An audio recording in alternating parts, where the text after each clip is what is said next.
俺は自動車製造業の会社に勤めている。高卒で自動車工場の作業員として働き出したのだが、あることをきっかけに本社へ呼ばれ、入社8年目に転機を迎えた。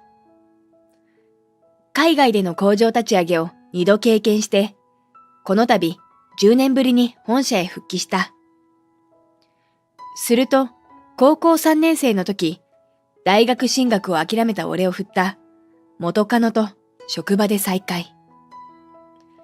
彼女は確か有名私立大学を卒業して大手広告代理店に就職したはず。なんでこの会社にいるんだ？私、課長よ。下っ端は言われた通り働け。未だに俺が工場勤務だと勘違いして、彼女は高圧的な態度をとってくる。しかし、その直後、美人な社長秘書が現れて、笑顔でこう言った。部長、お帰りなさい。俺の元へ駆け寄ってくる美人秘書。え？元カノは驚愕の表情で俺を見つめる。俺の名前は坂本浩一。高校卒業後、自動車製造業の会社で働き出して19年目になる。ちなみに独身で、この10年は海外で勤務していた。そして、この度、10年ぶりに本社へ戻ってきた。なぜ高卒の俺が、この有名企業で、海外出張や現地での陣頭指揮を任せられるようになったのか。そして、どうして、部長、お帰りなさい、と美人秘書に出迎えられる立場になったのか。順を追って説明しよう。入社当初は自動車工場の組み立て部門の作業員からスタート。仕事にもすぐ慣れ、現状維持だけでは物足りなくなった。だから、社内研修を受けて様々な技術を学んだ。認定制度をパスして検査スタッフも担当できるようになったし、エンジン製造部門にも関われるようになった。社内の制度を利用して、機械保全技能士などの資格も取り、入社して5年目には機械のメンテナンスも任されるようになった。そんなある日のこと、作業中に工場内3分の1のラインがストップしてしまったのだ。機械トラブルを察知した俺は、すぐに修理に駆けつけて、無事にラインが復活。その姿が、たまたま工場へ視察に来ていた社長の目に留まったようで、後に本社へ呼ばれることに。入社して8年目のことだった。大企業の代表取締役の中では若手で、フットワークが軽いことで有名な社長。対話を大事にしている社長は、工場勤務社員の俺ともフラットに話をしてくれた。実は、その時の俺の最終学歴は、もう工業高校卒業ではなかった。就職後2年間真面目に働き、生活費や実家への仕送り以外はコツコツ貯めていた貯金がある程度の額になった。そこで入社3年目の春から夜間に通学課程もある通信制の大学で機械工学を学んだのだ。社長に声をかけられた時は、すでにその大学を卒業済みとなっていたのだった。そう、俺はもう正々堂々と大卒と名乗れる。社長は俺と面談する前にそのことも認識してくれていた。海外に工場を作るんだ。ぜひ君の力を貸してくれないか？社長は太陽みたいにニカッと笑った。海外？晴天の霹靂ですぐに言葉が出てこなかった。日常会話程度なら英語もできるよね。高校在学中にある程度の英語力は身につけた。独学なのでネイティブに通用するかは不明ですが、自慢にならないので誰にも言っていないが、TOEIC のスコアは850点以上だ。外国人従業員とも円滑にコミュニケーションが取れているじゃないか。社長は嬉しそうな顔で、うんうんとうなずいている。彼らは聞く力も長けていますから、日本語も理解しようと努力して熱心に耳を傾けてくれますしね。そう言いながら働き者で努力家が多い、うちの工場の外国人従業員たちの顔が浮かぶ。現在の工場はオートメーション化が進んでいるので、俺が入社した当時よりも作業員の数は減っている。しかし、まだまだ人間の手が必要な工程は数多くある。だが、きつい肉体労働者というイメージが先行して、就職先として敬遠する若者が多いのだ。そんな日本の若者に代わり、労働力を担ってくれているのが外国人従業員だ。故郷に十分な収入を得られる就業先がなくて、家族へ仕送りするために日本に出稼ぎに来ている者も多い。外国人従業員にも対等に接する君の姿勢も買っているんだよ。社長は再び太陽のような笑顔で言った。たとえ上司と部下という上下関係があったとしても、一緒に働く者同士、敬意と親愛を持つべきだと思うんだ。そんな社長の理念に、俺は感銘を受ける。いい会社にしていくために、君の力が必要なんだ。嬉しくて、ありがたい言葉だった。自動車産業は、海外で増加する需要に対して、製造後に輸出する方法から現地生産へ移行し始めている。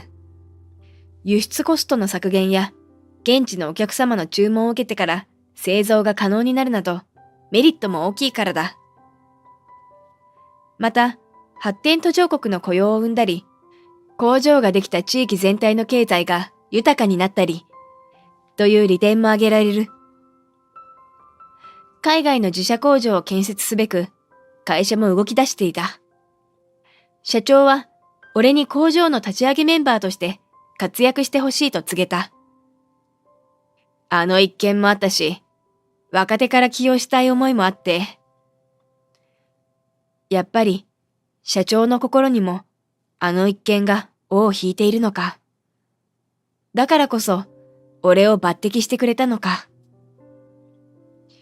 こうして俺は、本社の海外事業部に移動することになったのだ。その後、新工場が予定通り無事に完成したことを機に、インドへ。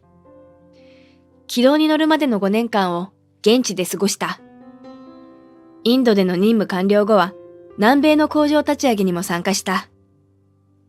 そして、10年ぶりに本社に戻ってきたのだった。本社復帰の挨拶のため、社長室に向かう途中、広報宣伝部から勢いよく出てきた女性社員とぶつかりそうになった。驚いて避けて、軽く謝った。よく顔を見ると、もしかして、坂本くん？印象的なアニメ声優のような声で確信した。まさか、瑠璃？高校生以来、約20年ぶりの再会だった。斉藤瑠璃は、高校の頃、1年くらい付き合った恋人、いわゆる元カノ。彼女の首に、広報宣伝部と書かれた社員証がぶら下がっている。そして社員証には、旧姓と同じ斉藤の文字が。思わず左手の薬指をチェックしてしまう。そこに指輪はなかった。まだ独身ということか。なんで坂本くんがここに？それはこっちのセリフだ。俺がここの社員なのは知っているだろう？高校を卒業する頃には別れていたので、口も聞いていなかったけど、就職先は瑠璃だって承知なはず。まさか、私があんたを追って転職してきたと思ってるんじゃないでしょうね。俺だって、もうあの頃のように純真な少年ではない。元カノがいつまでも思ってくれているなんて、幻想を抱くほど痛いやつじゃないよ。笑って否定した。瑠璃とは高校在学中から疎遠になったが、彼女の友達から噂は聞いていた。当時グループ交際していた仲間内の一組が結婚したから。俺の友達の妻になった女性が、瑠璃とも連絡を取り合う仲だったので、ちょくちょく近況のようなものを聞いていたのだ。しかし、離婚して、その女性とも疎遠になってしまったので、ここ5年くらいの近況は知らなかった。瑠璃は有名私立大学を卒業後、広告代理店に就職して、毎日楽しそう。あたりまでは世間話として聞いていた。しかし、俺と同じ会社に転職していたとはな。でも、一瞬期待したんじゃない？瑠璃はニヤニヤして、俺をからかう口調で言った。さっき私の胸を見て、すぐに左手の薬指をチェックしたでしょ？図星だったので、ギクッとしてしまった。男の目線なんて、すぐ見抜けるんだから。瑠璃はヒステリックに大きな声を出した。ここは社長室もあるフロアの廊下だぞ。周りに聞かれて変に誤解されては迷惑だ。違うよ。胸元なんて、社員証を確認しただけだよ。慌てて弁明したから、濡れ衣なのにしどろもどろになってしまった。高卒の工場作業員が本社に何の用事があるか知らないけど、歯車は歯車らしくいればいいのよ。瑠璃は見下すように再びニヤニヤしている。私があんたなんか相手にするわけないでしょ？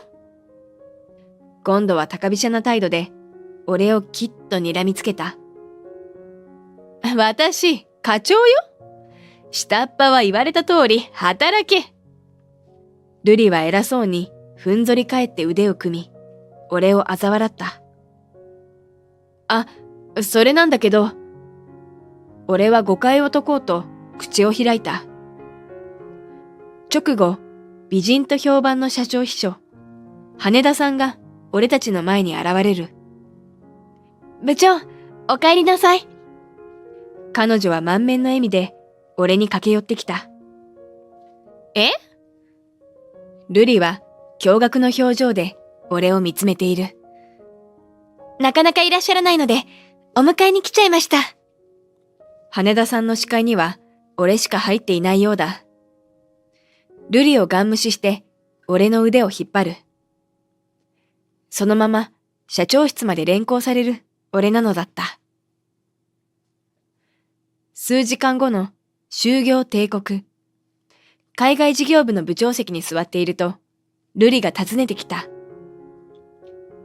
あの後、羽田さんと一緒に社長室へ向かった俺は、社長と久々に面談した。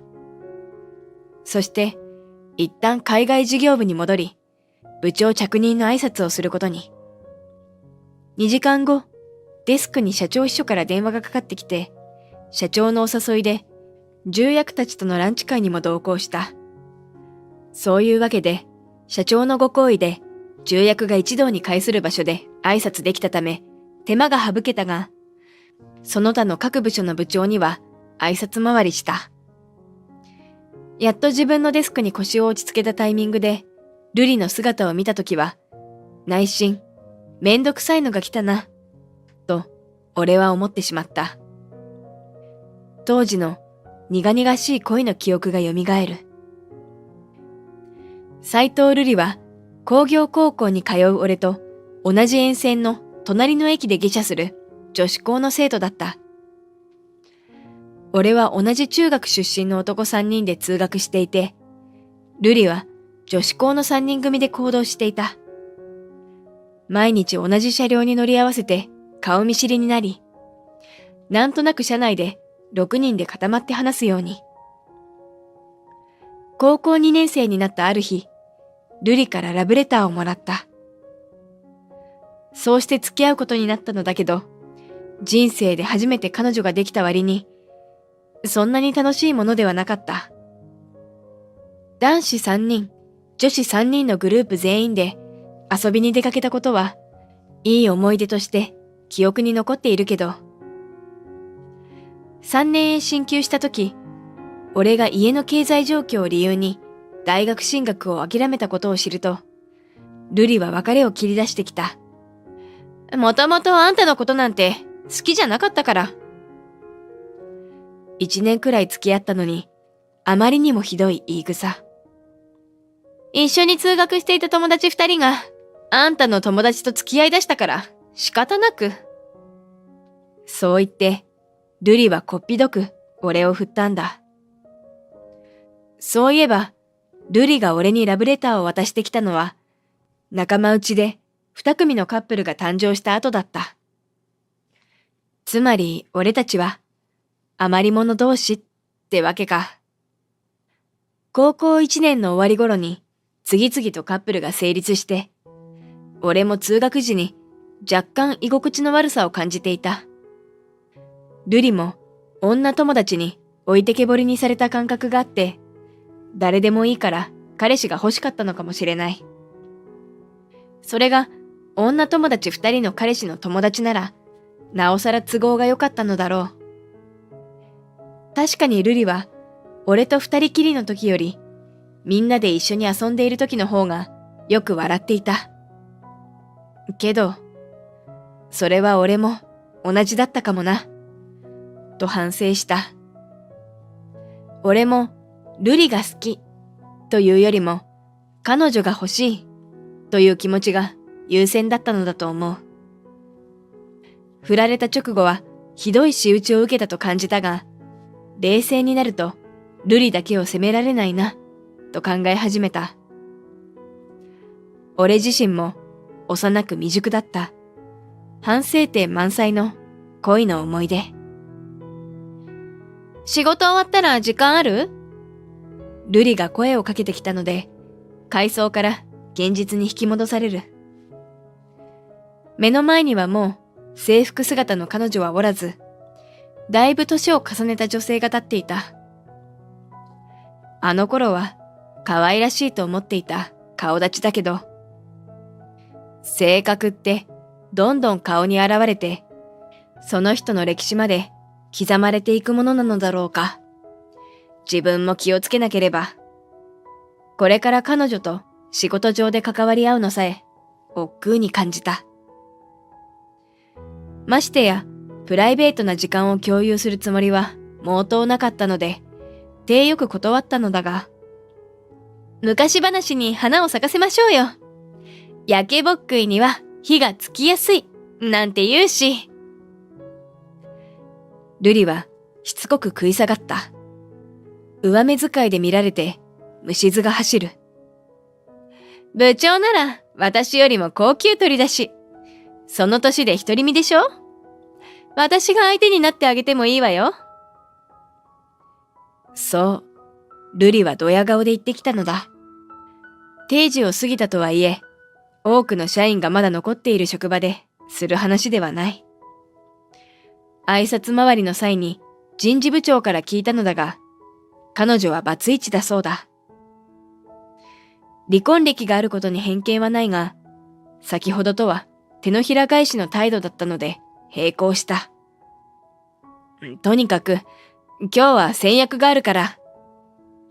再会してからの一連の言動で不快感を抱いたといえど、瑠璃に恥をかかせたくはない。どうにか周りの社員が俺たちの関係に注目したり噂をする前に、そっと彼女を遠ざけたいのだけど。そこへ社長秘書の羽田さんが現れ、瑠璃を睨むとこう言い放った。彼は私の婚約者なので、色目を使わないでいただけますか？彼女は毅然とした態度できっぱり言う。え？あっけに取られていたのは瑠璃だけではなかった。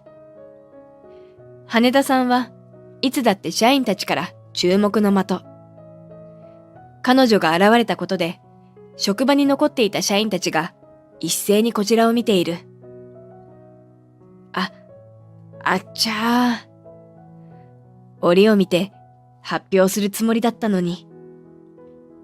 初日にして海外事業部の大半の社員が俺たちの関係を知ることになってしまった。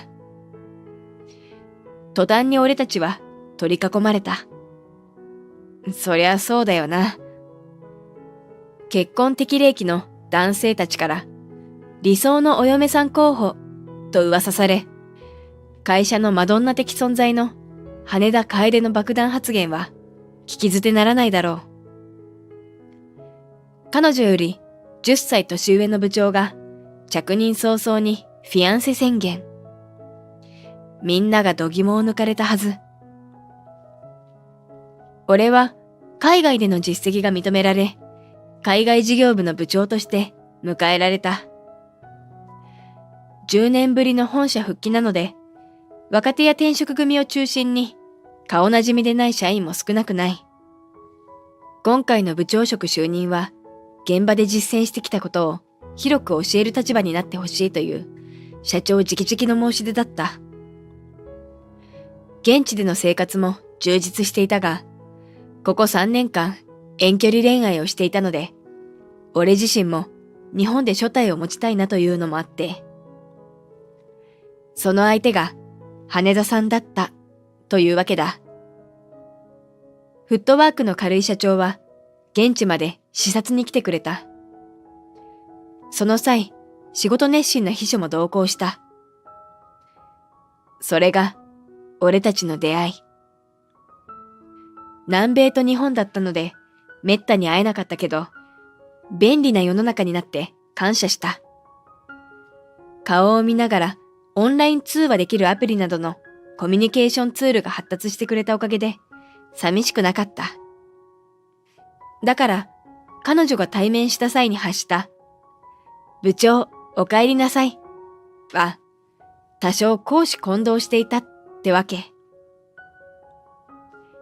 後日、羽田さん、いや、楓との婚約を正式に発表した。